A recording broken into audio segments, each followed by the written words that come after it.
exclude and what they've fictionized. So in that respect, it's, I've spent a long time, studying and looking and learning from those films and books as well, of the subject, because I need to have a complete view, and I feel responsible for updating this story for a new generation. And in that respect, I wouldn't be able to put my hand on my heart and say I did it, truthfully, if I hadn't looked in every nook and cranny and done every bit of research possible to actually then have the complete facts in order to say, okay, this is what I believe I should tell the story from. This is the point of view I should tell the story from. And Attentat is a great film. Stands up, it's great, it's really good. But like I said, there's a new generation of people out there that I think need to see this story, and so looking at that, how do we update it and how do we make it? I think also the thing that's missing from Attentat is the emotion. For me, it's all there, but for me, I don't know what it was like to be Jan and Josef when I watched that movie. So in that respect, I kind of want to take a journey with Jan and Josef, and that's the approach with this film. Jiří Borovička, ČTK. Borovička, ČTK, dobrý den. Já bych se chtěl zeptat pana producenta, nakolik je pro něj atraktivní systém filmových pobídek v České republice. Zda to nějak usnadňuje natáčení a jaký je rozpočet filmu? Děkuju. You asked me the hardest questions. Those are tough. The incentive was very appealing to the company that I work for, LD, and talking with David and Christoph and the wonderful producing team that I have here in the Czech Republic and in France with Leo. It just felt like it would be the right thing to do. We're getting some great rebates, and I've always wanted to shoot in the Czech Republic. I worked here for another movie, and I came here for 3 weeks and fell in love with it. So for me, it was very, very easy to, the company to greenlight this movie, and B, to work in the Czech Republic, and also to come here for the incentives. And the incentives so far have been really good, but only time will tell. So we will see. Thank you. Okay. Oh, the budget? I can't tell you that right now. It's a lady her age. Yeah. Come on. It's a work in progress. Honestly, I'm still working on. Believe it or not, I'm still working on budgets. You know that with movies. It's all my demands, you see. Yeah, so many demands. I got Jamie wanting things, and I know the budget. You're not getting a raise.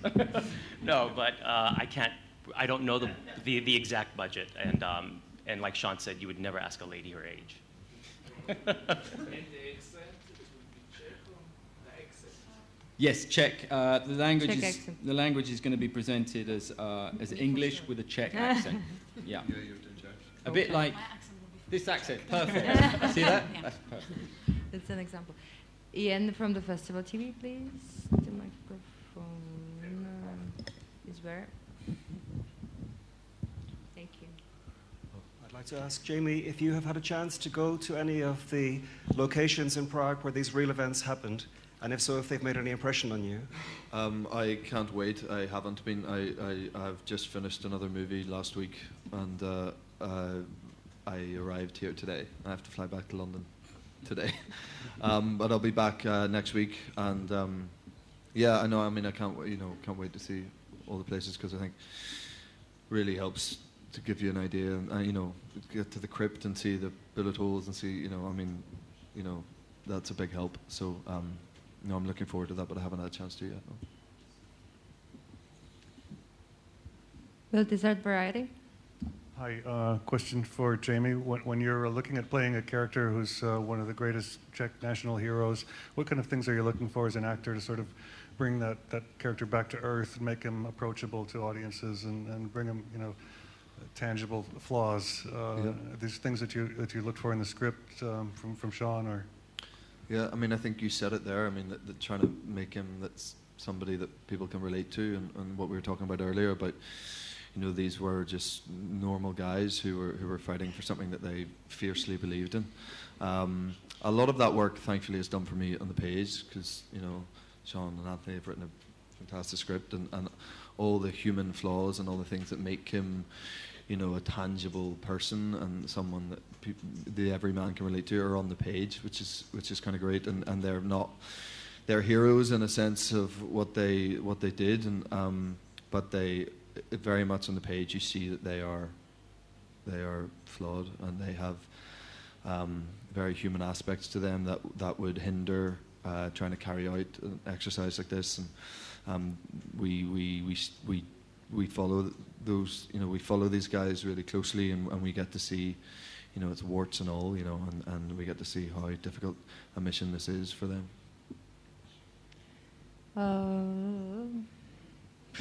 Mirka Spáčová.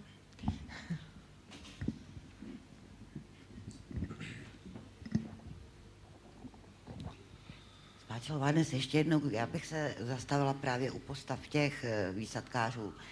Zeptal bych se pana Dornana, když hrajete Kubiše, národního hrdinu, možná jste slyšel, že i přesto se u nás objevily hlasy, že celý ten akt byl vlastně zbytečný, že to bylo jenom gesto, které stálo spousty lidí život, že vlastně se to nemělo stát.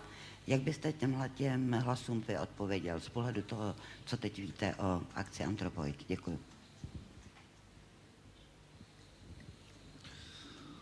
Yeah, I mean, I guess it's not really my place to say, people are going to look at it from both sides. Ultimately, I think it sent a very strong message to show that the Czech people were up for a fight and weren't willing to be treated in that way. And for me, I see that as a very,